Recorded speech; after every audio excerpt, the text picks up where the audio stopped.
Y cuando estudiamos este capítulo, Juan quiere dejar por sentado las palabras de Jesús y sobre todo el énfasis que tiene este mensaje, una oración tan importante no solo por los discípulos de ese tiempo.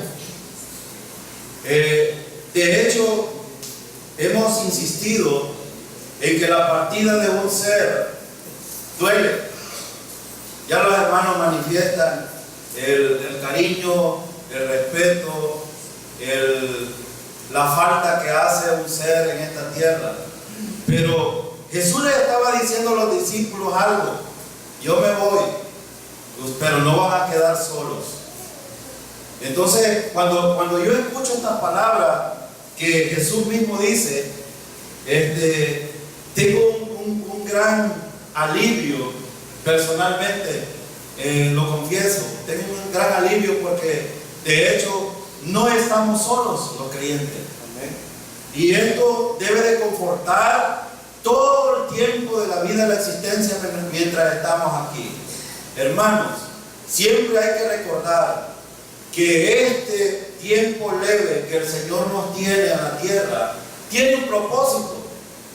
Pero también hay que recordar que dentro de la soberanía de Dios, usted y yo todavía estamos aquí porque Él quiere que hagamos algo.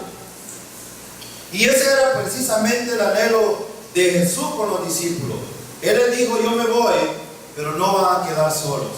Es más, estaba a punto de morir.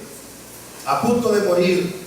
Y algo que me llama la atención, vamos a empezar desde el versículo 11 hoy, pero quiero recordarles algo en el versículo 8 y 9. Hay algo importante en el versículo 8.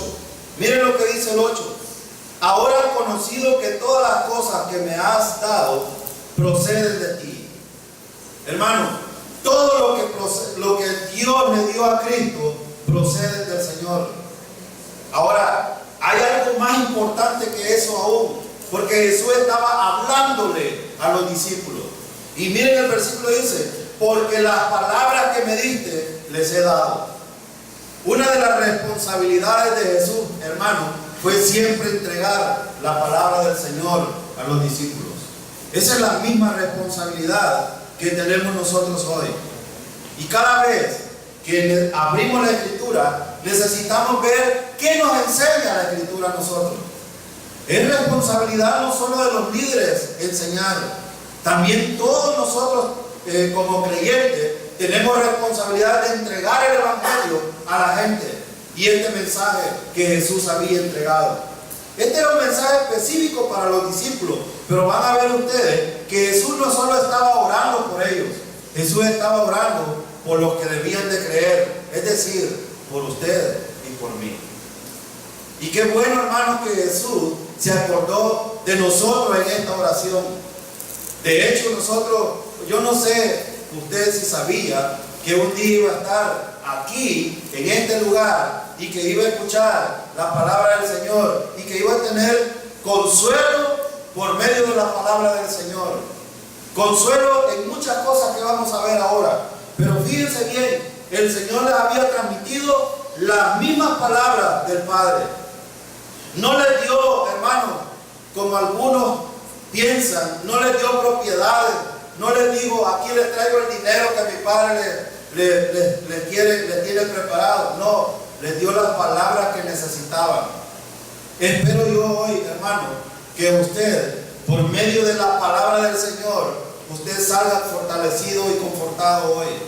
Porque no somos nosotros, es lo que la palabra del Señor dice, lo que necesitamos ver. Y fíjense bien, el versículo 9 dice: yo ruego por ellos. Ellos aquí son los discípulos. No ruego por el mundo, sino por los que me diste, porque tuyos son. Me encanta este versículo. Hermano, ¿cuál es un punto doctrinal que enseña este versículo?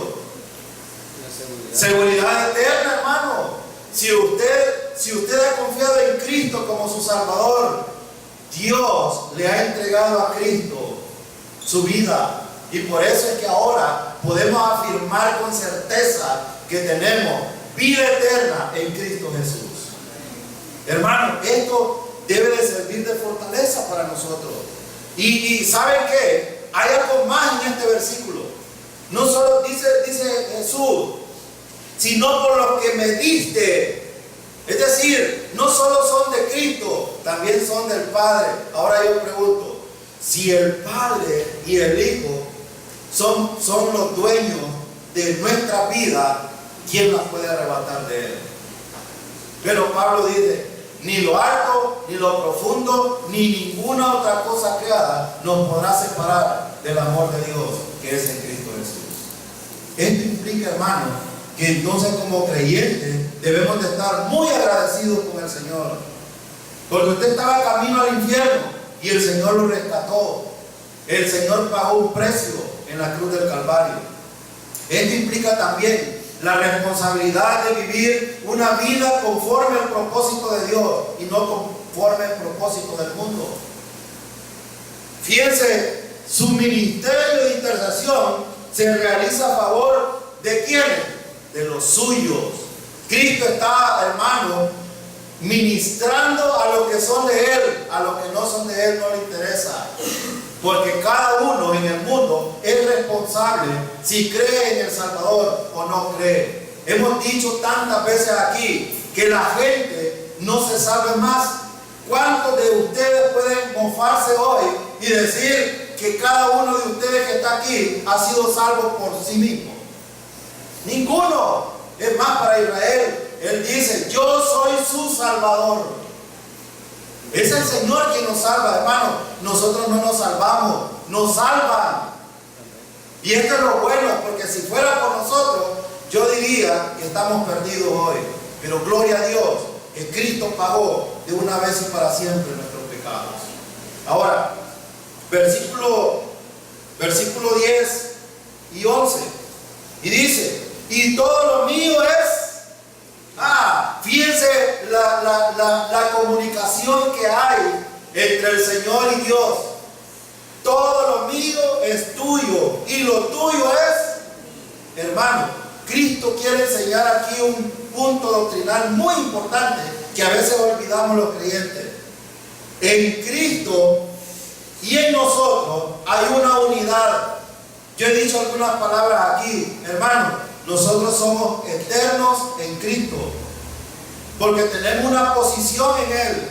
Y miren cómo Jesús mismo está hablando de la unidad que tiene Cristo con el Padre, pero el creyente también con Cristo y con el Padre. Hay una unidad. Ahora fíjense bien lo que dice. Y todo lo mío es tuyo y lo tuyo es mío. Y he sido glorificado en ellos. ¿Cómo Cristo fue glorificado en nosotros o en los discípulos? Bueno, el mismo versículo lo va a decir. Miren lo que dice el versículo. Ya no estoy en el mundo, pero esto está en el mundo y yo voy a ti.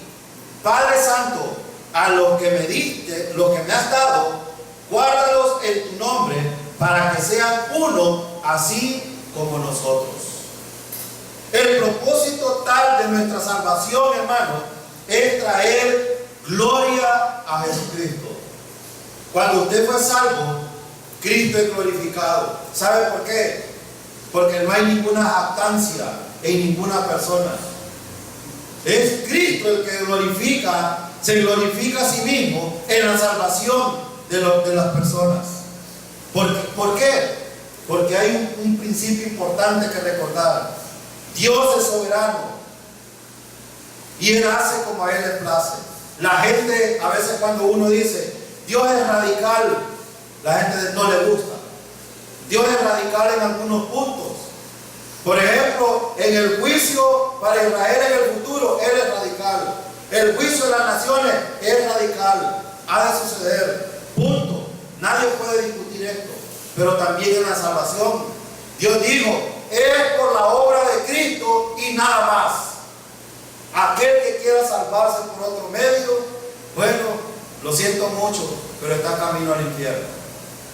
Lo siento mucho, pero el propósito total de nuestra salvación es traer gloria a Jesucristo. Él ora por dos cosas importantes, fíjese en el versículo. Ora que seamos guardados. Él ora porque seamos guardados. Hermano, si ha aceptado a Cristo como Jesús, a Cristo Jesús como su Salvador personal, será guardado porque ha sido sellado por el Espíritu Santo. Quizás muramos, hermano, yo no sé cómo, porque los tiempos van muy peligrosos. A veces nosotros tocamos muchos temas aquí que son de mucho peligro para los que hablamos, pero lo hablamos porque es la verdad. ¿Y sabe qué? Hay algo importante.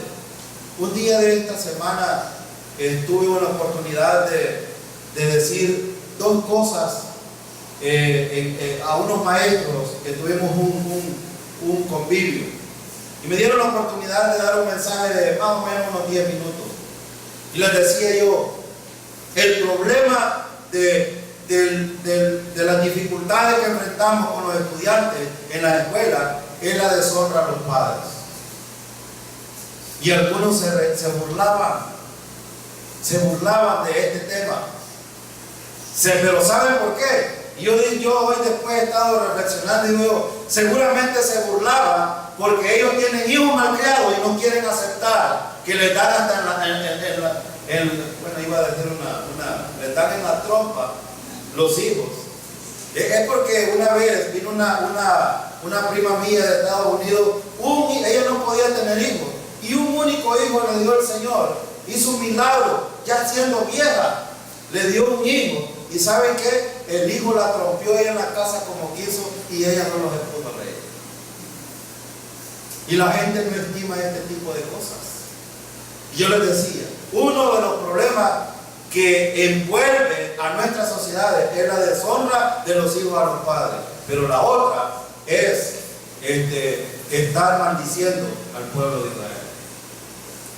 Esto, hermano, independientemente de cualquier gobierno que haya en el mundo, y perdonen si alguien se molesta cuando decimos esto, pero lo decimos para bien de la iglesia. Hermano, si alguien está en contra de Israel, espere el cuento.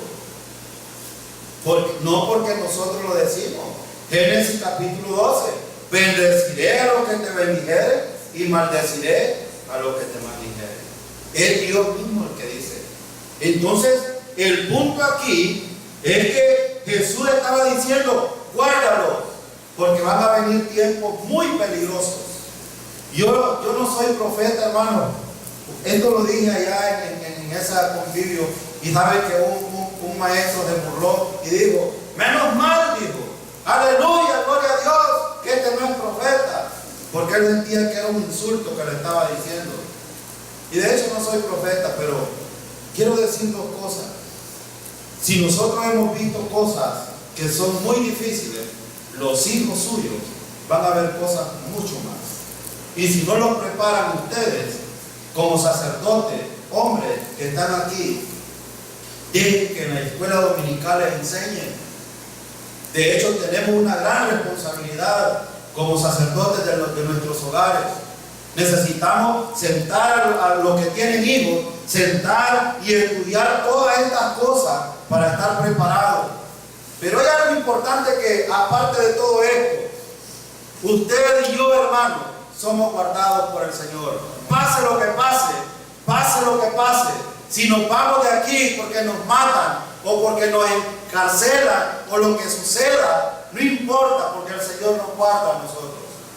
Esta palabra significa nos protege. Algunas veces ustedes han pensado que el Señor no lo guarda, hermano. Déjenme decirle, el versículo dice, Padre Santo, a los que me has dado, guárdalos en tu nombre, para que sean uno, así como nosotros. Y hay otro propósito aquí importante. Su otra petición es que seamos uno. ¿Uno en qué? Bueno, somos uno en nuestra posición con el Señor. Esa posición, hermano, cualquiera puede decir, yo ya no quiero ser creyente. Hermano, ¿puede dejar de ser uno hijo de Dios? No. Puede dejar de ser creyente. Puede ser un incrédulo. Puede volverse atrás, inclusive apostatar. Ya hemos contado aquí la historia de muchos que han figurado por acá, han tenido ministerio y hoy han terminado en la iglesia católica. Si son salvos, ellos lo saben. Si no, también lo saben. Pero una cosa importante, hermano, Cristo estaba pidiendo aquí al Padre por la unidad. ¿Unidad en qué? Unidad en la doctrina. Unidad doctrinal. Hermano, ¿cuántos de ustedes 100% están seguros si parten hoy de esta tierra? 100% están seguros que abren sus ojos en la presencia del Señor. Amén. Esa debe de ser la unidad de la iglesia. ¿Cuántos de ustedes están seguros que la iglesia se va en cualquier momento con el Señor? Esta debe de ser una unidad. No estar flaqueando. Es que yo no sé. Solo Dios sabe, como dicen algunos. Hermano, usted debe de estar convencido que no importa quién es usted.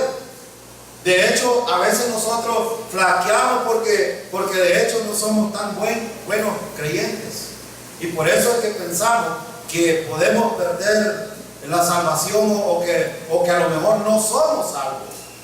Algunos pueden tener este problema, pero déjenme decirle que esto debe de ser un punto doctrinal muy importante. ¿Sabe por qué? Porque los creyentes, hermanos, cada instante debemos de esperar a nuestro Redentor. Debemos de estar anhelando nuestra espera, no por lo que nos sucede, sino porque estar con el Señor es mucho mejor. Amén, hermano. Es mucho mejor. Pero hay algo importante aquí. Fíjense bien. No porque todos perteneciésemos a la misma organización cristiana. Quiero decir esto, porque en el tiempo de la tribulación va a haber una unidad. A esto se le llama ecumenismo. Jesús no estaba orando para que la asamblea de Dios, los bautistas, los testigos de Jehová y los católicos fuéramos uno solo. Él no estaba orando por eso. Porque algunos de aquí sacan entonces el título: nuestra iglesia es la iglesia verdadera. Déjenme decirle que tiene un gran error. Jesús estaba orando por todos aquellos que debían de creer en Él y iban a formar parte del cuerpo de Cristo. Esa sí es la iglesia verdadera. Y si usted ha creído en Cristo, usted pertenece a la iglesia verdadera. No estamos hablando de denominaciones aquí. Jesús no estaba hablando de denominaciones, de organizaciones. Él no estaba hablando de eso. Él estaba hablando de todos aquellos que iban a ser añadidos al cuerpo de Cristo por la fe sola en Él. Ahora, y Él pide algo. Dice: yo oro que fuéramos uno, Él oró que fueran uno diciendo: así como nosotros. Así como nosotros. Voy a hacer una pregunta, hermano.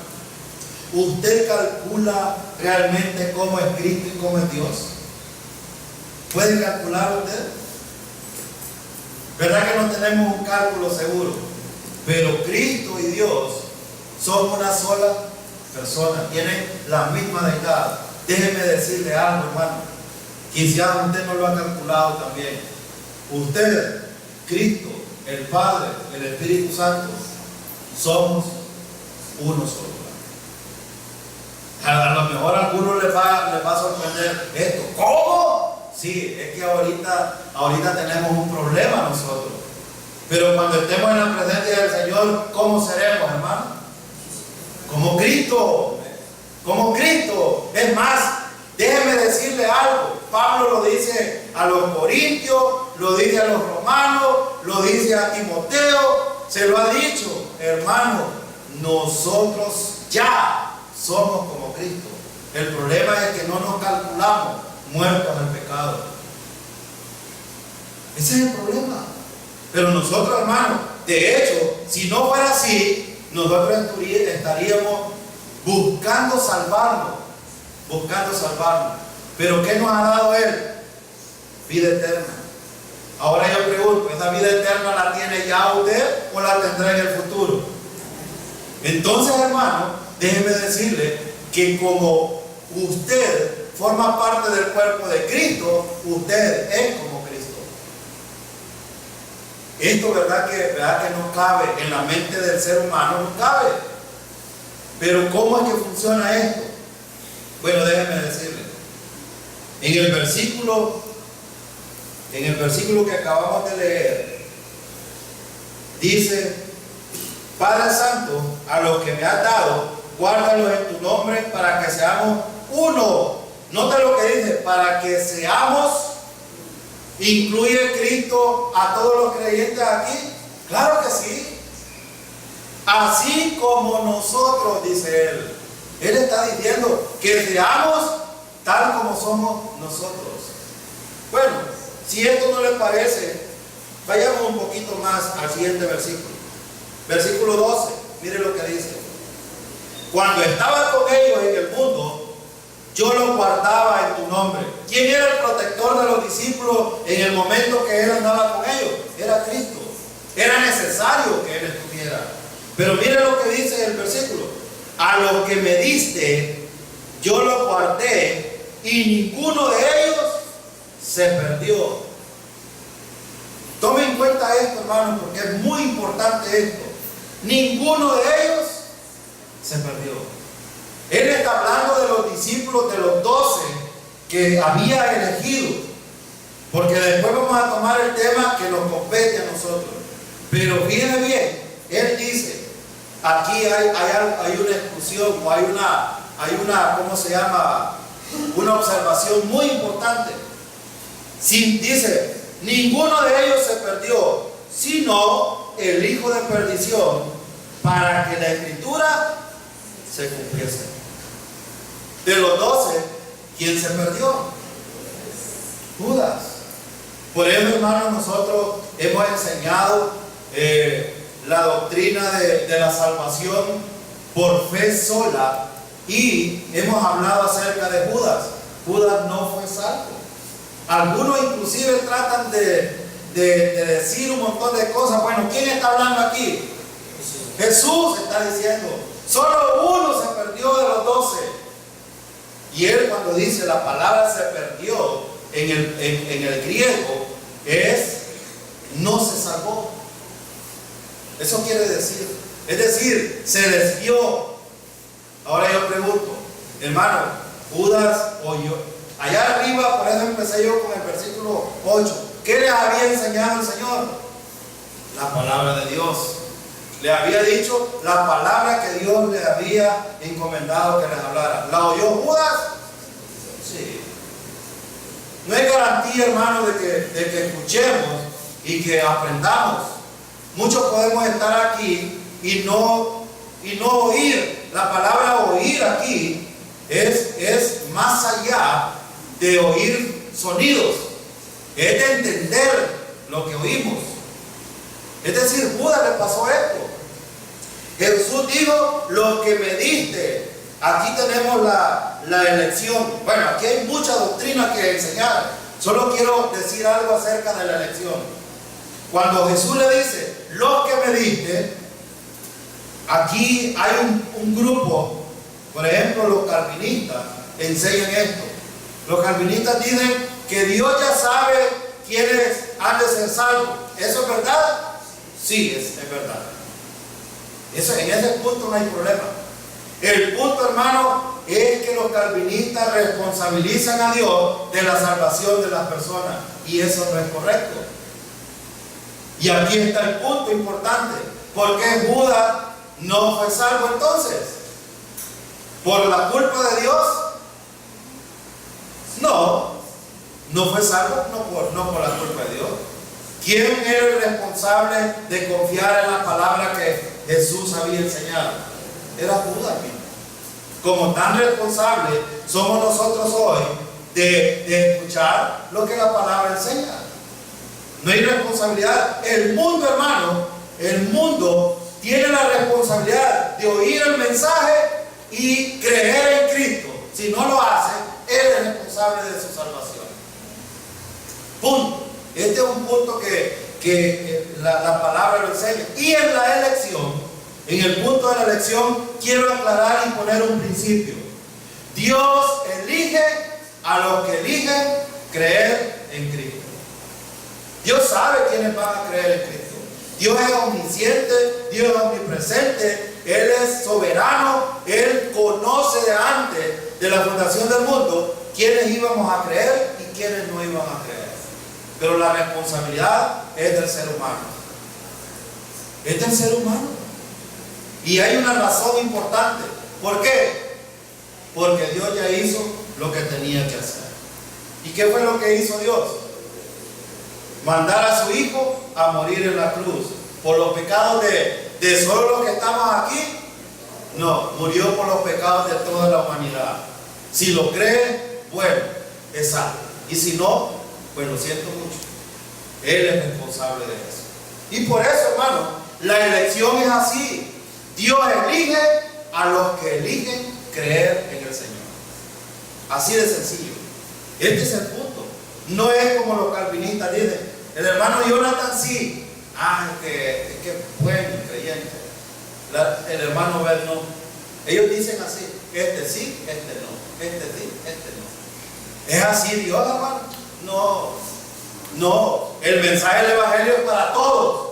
El que lo cree, entonces ese es salvo. Entonces ven cómo funciona la elección. Ahora, Dios elige a los que eligen creer en Cristo. Ese es un principio muy importante que necesitamos ver aquí. Versículos 13 y 14. Pero ahora vuelvo a ti. De hecho, Jesús estaba a un pasito de irse con el Señor. Y hablo esto en el mundo para que tengan mi gozo completo en sí mismo. Hermano, quiero detenerme aquí. No voy a terminar el versículo el 14 porque hay una conexión entre ambos. Pero dice el versículo: pero ahora vuelvo a ti y hablo esto en el mundo para que tengan mi gozo completo en sí mismo. El gozo no proviene de afuera, hermano. El gozo no proviene de lo que vemos, de lo que tenemos o de lo que hacemos. El gozo proviene ¿de dónde? De sí mismo, de dentro. ¿Cuántos de nosotros, hermanos, estaríamos dispuestos a gozarnos en el Señor aún con las enfermedades y los problemas y las tristezas? ¿Cuántos? Esto es lo que dice el Señor. Yo me voy, les está diciendo. Entonces, hermano, si usted está pasando por una dificultad, gócese en el Señor. No se afanen, porque hay algo que mi mamá siempre me decía: hijo, no te compliques con las cosas que no puedes solucionar. Esto me decía cuando yo estaba hipote y era desobediente. Él me decía, porque yo quería arreglar muchas cosas y yo no podía. Y me decía: ¿por qué complicas las cosas que no puedes arreglar? Déjalas, no te compliques. Bueno, la juventud no te compliquemos, ¿verdad? Ellos no, ustedes vean que la juventud no es complicada. No es complicada. Porque ellos saben que llegan a la casa, hay comida, hay donde dormir, están las soditas, están las frutitas, está todo. No hay complicación. Ahora, pero para los que tenemos complicaciones, hermano, ¿por qué a veces complicamos más las cosas de lo que ya están complicadas? Bueno, el versículo dice: para que tengan mi gozo completo en sí mismo. Mi gozo completo en sí mismo. Hermano, el Señor, creo yo, de que está tan contento allá en el cielo, tan contento de haber pagado el precio por nuestros pecados y de saber que usted ha sido salvo por esa sangre.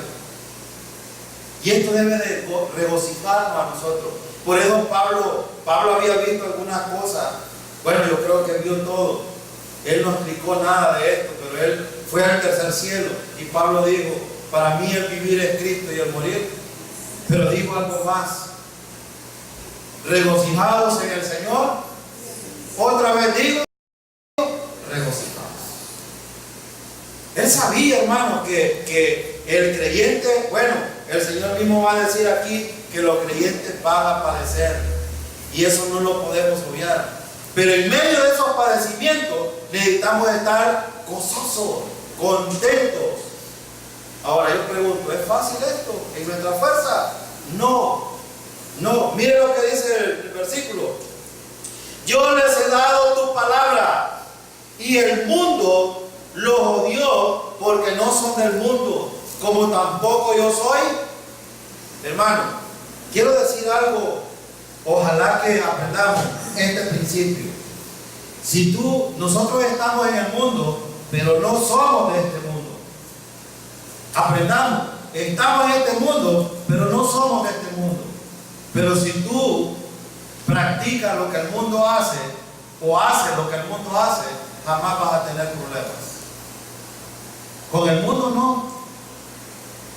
Fíjense que yo el viernes que estaba diciéndole algunas cosas a los maestros, cuando veía que se burlaba, un tipo hasta se paró y le hacía y hablaba y yo lo estaba viendo. Y decía yo, el Señor tenía razón. Tenía razón. La gente no quiere escucharnos. Claro, cuando nosotros le decimos a la gente, cuando nos ponemos como creyentes en medio del mundo, la gente no lo va a ver bien. A ustedes no lo van a ver bien. El hermano había dado testimonio aquí de los problemas que tiene en la escuela. Yo mismo tengo problemas ahora en la escuela con los mismos creyentes, porque no quieren hacer conforme lo que la palabra dice. Tengo compañeros que le roban al Señor. Tengo una compañera rebelde. Entonces, ¿y es creyente?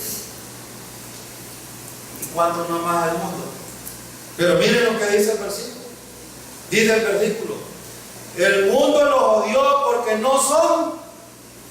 Esto es claro, hermano. Usted como creyente se para firme. Como creyente, el mundo no lo va a ver bien. No lo va a ver bien. Pero fíjense también, como tampoco yo soy del mundo. Y dice aquí: yo les he dado tu palabra y el mundo los odió porque no son del mundo. Pero hágase como el mundo. Yo voy a ver si va a tener odio el mundo. No va a sufrir. Ahora, muchas veces, y Pablo enseñó este principio, muchas veces Pablo, y aquí es donde necesitamos aprender algo, porque en 1 Corintios estamos aprendiendo esto. Muchos de los creyentes estamos en el mundo, hacemos lo que el mundo hace, pero no tenemos el propósito adecuado. ¿Y saben lo que estoy diciendo? Que si Pablo dice que se hizo como los judíos para ganar a los judíos, iban de los gentiles para ganar a los gentiles. Se mezclaba yo digo que hasta con prostitutas y con medio mundo habló Pablo, pero el propósito ¿cuál era? Presentarles el evangelio. Ahora, ¿qué hace usted cuando anda metido en el mundo? Yo no he visto que los creyentes digan, bueno, viene la feria, vamos a poner un canopy y vamos a empezar a evangelizar a la gente, ¿verdad que no? No. Hacemos lo que el mundo hace. Y entonces ahí, en este ámbito, no hay ningún problema. No nos odia la gente por eso. Pero, si usted se para como creyente y dice, no, yo soy creyente y sirvo al Señor, va a haber problemas que va a tener. La gente no lo va a odiar. Entonces la palabra de Dios, hermano, siempre va a causar problemas en la gente. Ahora, pero la palabra de Dios es viva y eficaz, hermano, y va a destruir cualquier pensamiento. Lo va a hacer. Nuestra tarea entonces, ¿cuál es? Predicar. Predicar. Fíjese, hay algo importante también aquí.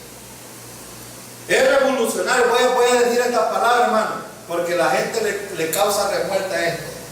Es revolucionario enseñar que usted no se puede salvar a sí mismo. Dígaselo a la gente, ¿no?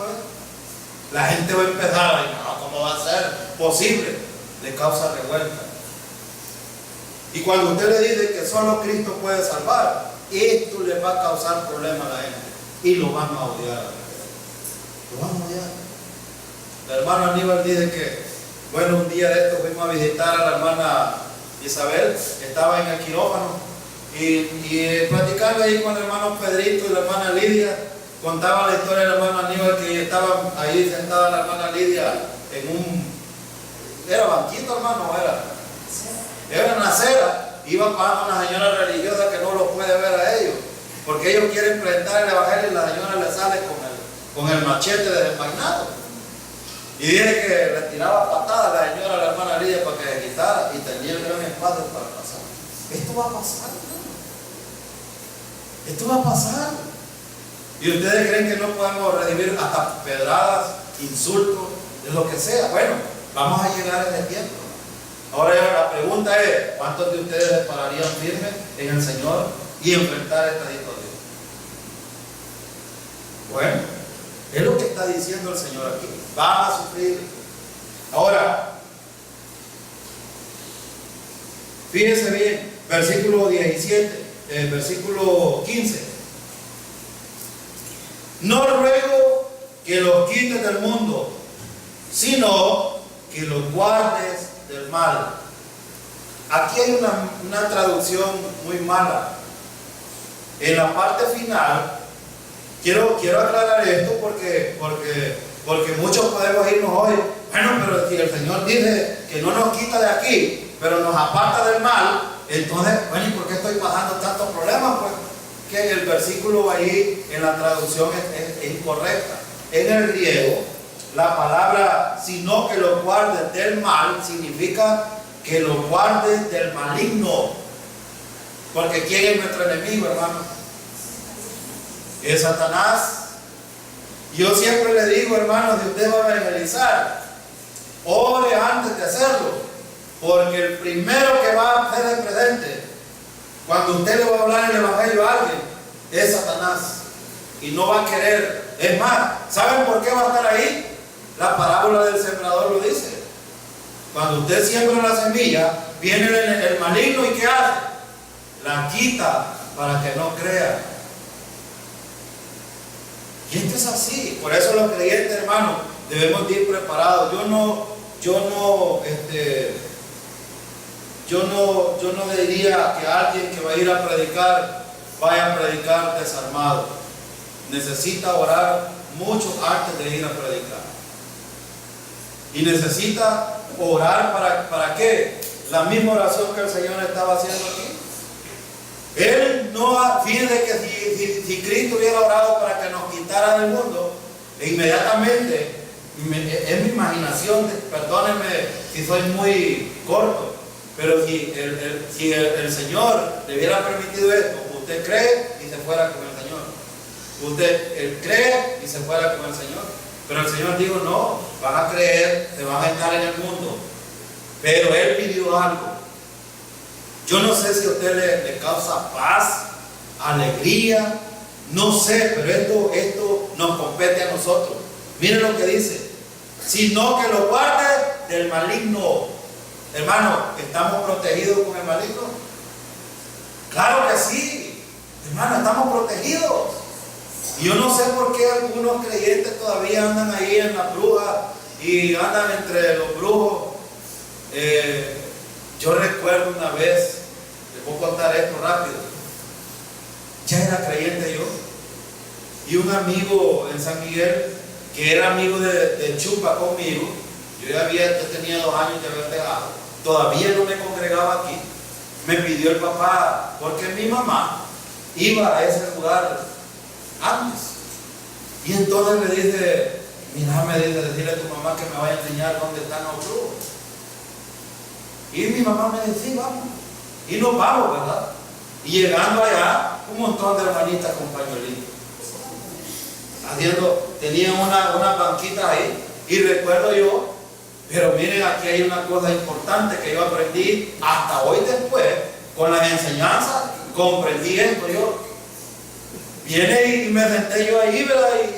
Y sale el sumo, ahí, ¿cómo le llaman? El chamán.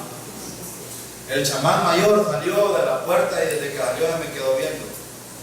Y le dijo al vigilante, decirle a ese muchacho que se vaya fuera de la finca. Bueno, el hombre llegó y me dijo, mire, sálgase. ¿Y por qué? Porque dice el patrón que no puede trabajar desde aquí. Y bueno, yo, andate para el carro, me dijo el señor, y aquí está la llave, abrí, hey, oí música. años así. Hasta hoy después entendí que yo era creyente ya, tenía el Espíritu Santo y le estorbaba a este hombre el trabajo. Hermano, estamos protegidos contra el maligno. ¿Quién nos puede hacer daño ahora? Esta es una de las convicciones que yo he tenido desde que soy creyente, es que nada ni nadie me puede tocar mi vida espiritual. En el sentido de que algunos todavía tienen miedo y los sustos. Un alumno me preguntaba un día de esto: don Luis, ¿usted cree en los sustos? Eso es un cuento de viejas. Susto no existe. No existe. Ahora, por eso él estaba diciendo que lo guarde del maligno. Lloramos, hermanos, y nos quejamos porque las cosas aquí resultan muy difíciles. Pero dos cosas he aprendido yo con este pasaje. Número uno, somos de la propiedad del Señor y con Él estamos totalmente asegurados. Número dos, el maligno ya no puede hacer nada en nosotros. Gloria a Dios, hermanos, por esto. Ahora, el Señor Jesús ha orado para que seamos guardados en el mundo y protegidos del maligno. Continuemos con el versículo 16 y aquí voy a terminar. Miren lo que dice el versículo 16. No son del mundo, hermano, métase esto, porque nos encanta. A veces nos encanta este mundo tanto, y es verdad, porque hay muchas cosas que son buenas, ¿verdad? Las carnitas, que aquí, la fiestecita, y hay muchas cosas buenas aquí, es verdad. Pero estas cosas, Pablo las compara como basura. Es más, Pablo dijo: yo he estimado todas estas cosas como basura por amor al Señor. Yo no sé cómo usted está pensando, ¿no?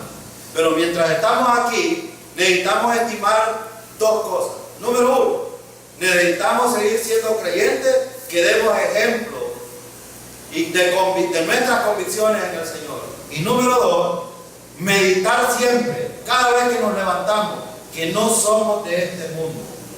Que hay una tarea que hacer en este mundo, sí, tenemos una tarea que hacer, pero que en cualquier momento partimos de este mundo porque no somos de aquí. Nuestra ciudadanía está en los cielos, de donde esperamos nuestro Redentor. Ahora, fíjense, el versículo también dice, el versículo dice: no son del mundo, como tampoco yo soy del mundo.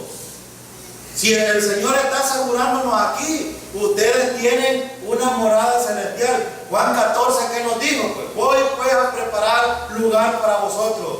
Y si me fuere y os preparare lugar, vendré otra vez y os tomaré a mí mismo, para que donde yo estoy, vosotros. Esto es lo que nos espera a los creyentes, y esto es lo que tenemos que tener metido en nuestra mente. El Señor viene pronto. Ahora, el versículo también termina diciendo: santifícalos en tu verdad, tu palabra es. Hermano, Jesús no estaba diciendo cosas que no eran ciertas aquí. Y si usted ha escuchado los 4 principios que yo he dicho ahora, por medio de la palabra, entonces usted, hermano, tiene que tener una mente diferente ahora. Asegurado en el Señor, porque somos propiedad de Él. Estamos protegidos contra el maligno. Número 3, no somos de este mundo, sino que tenemos una patria celestial. Y la cuarta parte, es que el Señor nos apartó para servirle. Si usted no sabía, la palabra santifícalos en tu verdad, la palabra santificar o santificación significa ser apartado de. Esto significa que el Señor nos apartó del mundo para ser su propiedad. Bueno, en la medida en que como creyentes nos demos cuenta de esto, cumpliremos su voluntad y llevaremos a cabo su propósito. El Señor nos apartó, ¿para qué, hermano? ¿Para qué nos apartó el Señor? Quiero decirle 3 cosas. Número 1, para predicar el Evangelio. Número 2, para hacer luz en en medio de las tinieblas. Y número 3, nos llamó para que le sirviéramos en esta tierra. Ahora, si hay alguien que me está sirviendo, hermano, en esta iglesia están abiertas las puertas para servirle al Señor con el don que Él le ha entregado o con los dones que Él le ha entregado. Pero usted debe de saber primero en dónde es que el Señor quiere usarlo. Esto es muy importante. ¿Y sabe por qué? Porque todo esto redunda a la gloria de Dios. El propósito de que Dios nos haya llamado a todos nosotros, nos haya apartado del mundo y nos haya quitado, es para que aprendamos la palabra, la enseñemos a otros, para que otros, por medio de esos otros, el Señor sea glorificado. Así como Dios ha sido glorificado por la salvación nuestra. Ese es el propósito importante. Así de que cuando venimos a la iglesia, hermano, necesitamos traer una mente abierta de que a lo que venimos es adorar al Dios Todopoderoso, que nos salvó por gracia y misericordia. Ahora, el Señor te ha puesto aparte, hermano. Te ha colocado aparte. No para que hagas tu voluntad, sino para hacer la voluntad del Señor. Y debe de ser el pensamiento. Este pensamiento se refiere más bien a la tarea del creyente y no al creyente mismo. El creyente ha sido apartado por la palabra de Dios y esa palabra revela el sentir de Dios.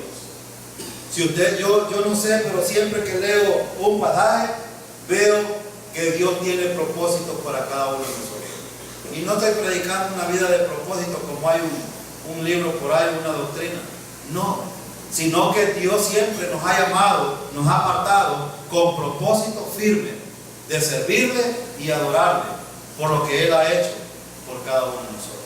Así es de que con regocijo, con alegría, con convicciones en el Señor, hermano, sirvamos al Señor por lo que Él es y por lo que ha hecho en nuestra vida.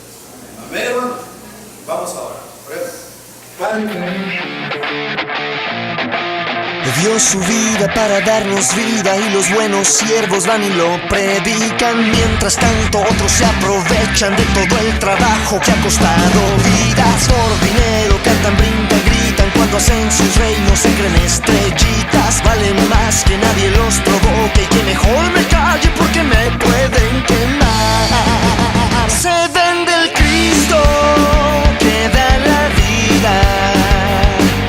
Hacen a un lado la necesidad, se dan entre ellos falsas sonrisas, temen que el otro les vaya a ganar. Se vende el Cristo que da la vida, hacen a un lado la necesidad, se dan entre ellos falsas sonrisas.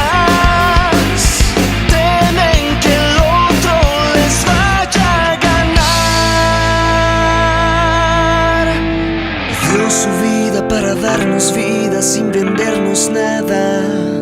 Gracias, Jesucristo.